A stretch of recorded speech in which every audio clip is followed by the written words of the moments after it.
दिल्ली दंगों का आरोपी भी करेगा प्रचार। क्या दिल्ली दंगों के आरोपी ताहिर हुसैन को मिलेगी जमानत? अब दिल्ली चुनाव प्रचार में दिल्ली दंगों का आरोपी ताहिर हुसैन भी दिखाई देगा। अब दिल्ली दंगों का आरोपी खुलकर वोट मांगेगा, क्योंकि यह कहा जा रहा है कि अरविंद केजरीवाल की तरह ही ताहिर हुसैन को भी जमानत मिल सकती है। नमस्कार, कैपिटल टीवी देख रहे हैं आप, मैं हूं आपके साथ हर्ष भारद्वाज।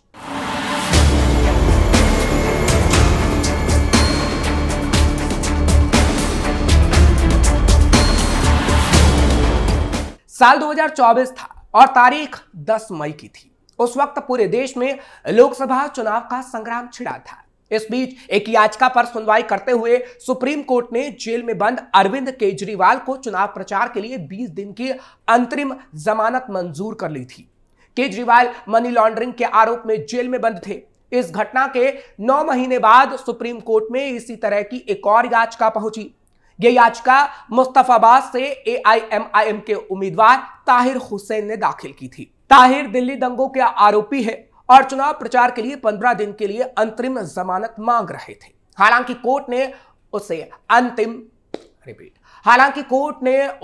अंतरिम जमानत नहीं दी।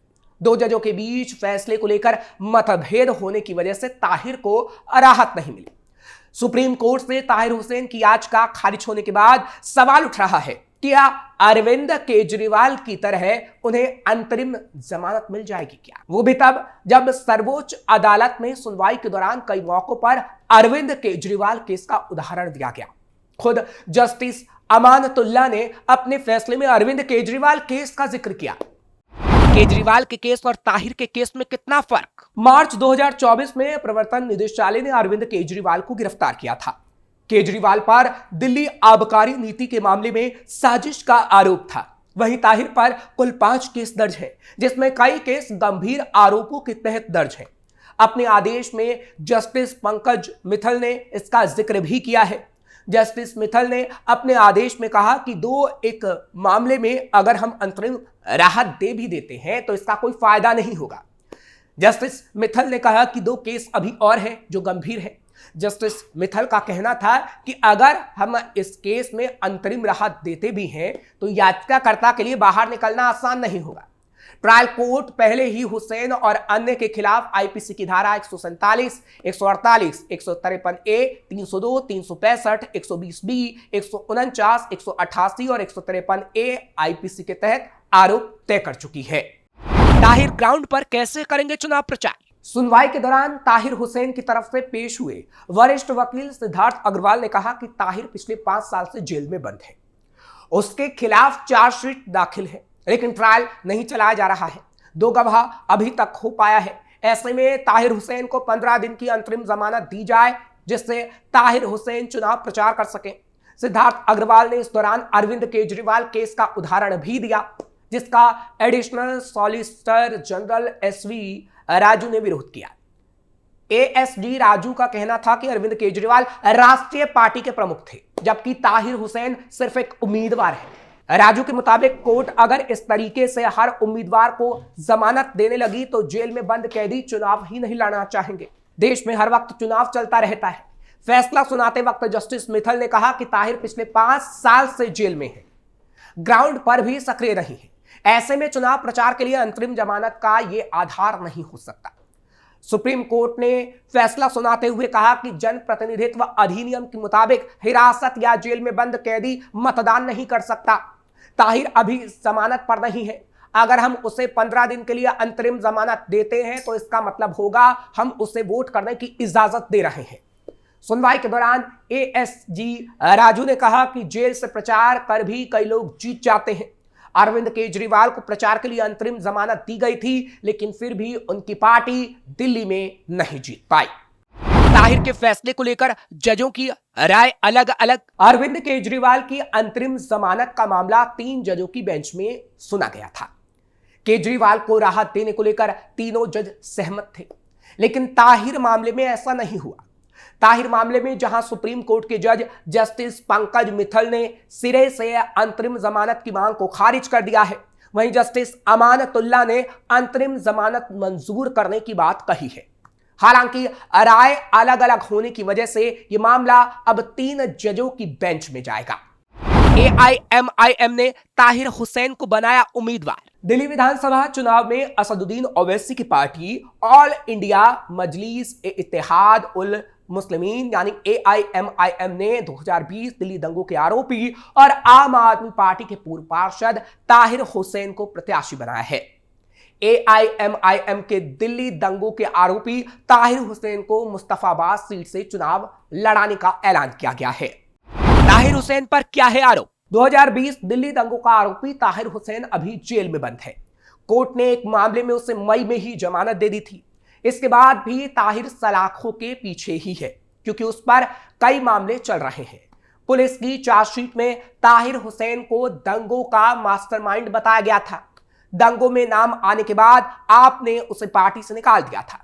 ककरडुमा कोर्ट ने कहा था कि दंगों में ताहिर हुसैन सिर्फ मूक दर्शक नहीं था, वो खुद भी दंगों में शामिल था। ताहिर हुसैन दूसरे संप्रदाय के लोगों यानी हिंदुओं को सबक सिखाने के लिए लोगों को भड़का रहा था। दिल्ली दंगों में ताहिर हुसैन का नाम बतौर साजिशकर्ता और आरोपी शामिल है। ताहिर हुसैन के घर और उसके आसपास के इलाकों में भी भारी भीड़ मौजूद थी जो लोगों पर पत्थर और पेट्रोल बम से हमला कर रही थी। कोर्ट ने ताहिर हुसैन और अन्य आरोपियों के खिलाफ हत्या, आपराधिक साजिश, दंगा और समाज में दुश्मनी फैलाने सहित कई गंभीर धाराओं में आरोप तय किए थे। दिल्ली दंगों में गई थी कई लोगों की जान। नागरिकता संशोधन कानून यानी CAA के खिलाफ 24 फरवरी 2020 को उत्तर पूर्वी दिल्ली में हिंसा भड़क उठी थी।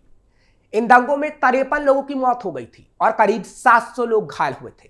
दंगों में IB अधिकारी अंकित शर्मा लापता हो गए थे, जिनका शव पास के नाले से बरामद हुआ था। अंकित शर्मा की मौत के मामले में पूर्व पार्षद ताहिर हुसैन और 10 अन्य के खिलाफ हत्या का मुकदमा दर्ज किया गया था। ये दंगे उस दौरान हुए थे जब अमेरिका के तत्कालीन राष्ट्रपति डोनाल्ड ट्रंप भारत के दौरे पर आए हुए थे।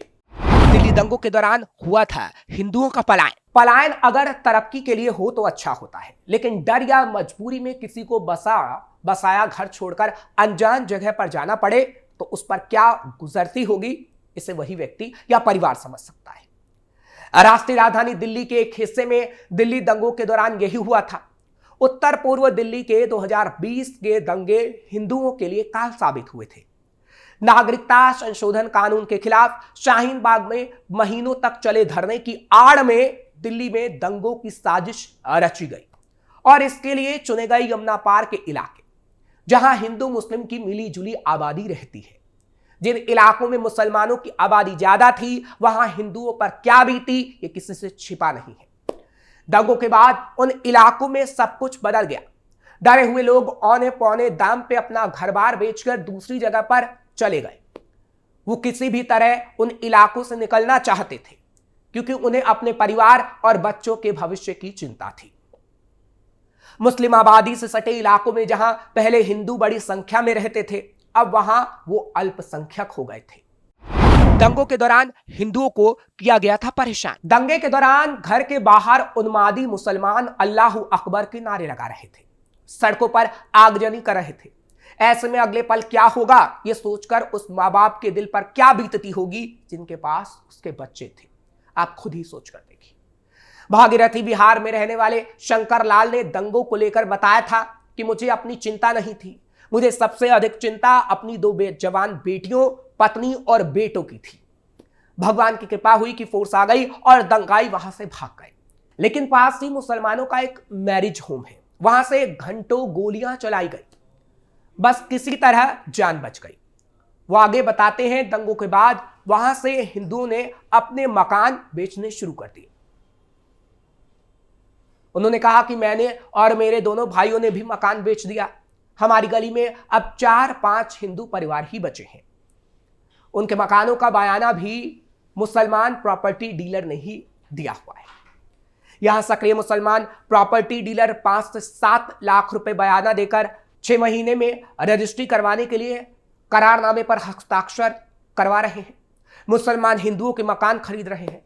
हिंदू बाजार भाव से कम पर अपना मकान बेचने को मजबूर है। ज्यादातर हिंदू परिवार यहां से जा चुके हैं, जो बचे हैं वो भी जल्द यहां से निकल जाएंगे। भागीरथी बिहार के लोगों ने बताई थी दंगों की सच्चाई। भागीरथी विहार में रहने वाले शंकर लाल बताते हैं कि दंगों के होने के बाद 3 महीनों के अंदर उनकी गली और उनके आगे वाली गली में 11 मकानों का सौदा हो चुका था।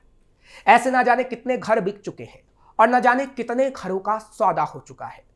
इन इलाकों में रहने वाले कई हिंदू तो डर के मारे मुंह ही नहीं खोलना चाहते। अपनी पहचान उजागर किए बिना कहते हैं कि संख्या के हिसाब से अब हिंदुओं और मुसलमानों में संतुलन नहीं रहा। यहां तेजी से जनसांख्यिकी परिवर्तन हुआ। चारों तरफ से मुस्लिम आबादी से घिरे ब्रजपुरी मुख्य मार्ग के पास के भी अधिकतर घर या तो बिक चुके हैं या बिकने की कगार पर है। परिस्थितियां ही ऐसी बन गई थी कि हिंदू चाहकर भी यहां नहीं रह सकता था। लेकिन दिल्ली की आप सरकार को इससे कोई फर्क नहीं पड़ रहा था। फिलहाल ये खबर आपको कैसी लगी आप कमेंट सेक्शन में जरूर बताइए। खबर को लाइक शेयर करें और कैपिटल टीवी को आप सब्सक्राइब जरूर करिए।